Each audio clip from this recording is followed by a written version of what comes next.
তাই তো রাসূল সাল্লাল্লাহু আলাইহি সাল্লাম বললেন, সাইয়্যিদুশ শুহাদায়ে হামজা ইবনে আব্দুল মুত্তালিব, পৃথিবীতে সবচেয়ে বড় শহীদ হলেন হামজা ইবনে আব্দুল মুত্তালিব। হামজা তো শহীদ মিনার হয় না। তুমি মুসলমান নও, ওটা বানালে কি করে? হামজার বানাও দেখি। আল্লাহ রাসূল বলছেন যে সাইয়্যিদুশ শুহাদায়ে হামজা ইবনে আব্দুল মুত্তালিব, পৃথিবীর সবচেয়ে বড় শহীদ হলেন হামজা ইবনে আব্দুল মুত্তালিব। এই কথা বলার পরে তিনি বলছেন যে আরেকজন মানুষ বড় শহীদ কে?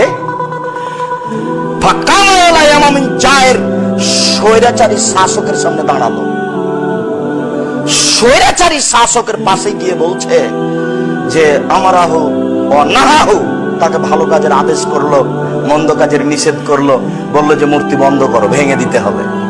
তখন স্বৈরাচারী শাসক তাকে হত্যা করলো। এই লোকটাও হামজার সমান।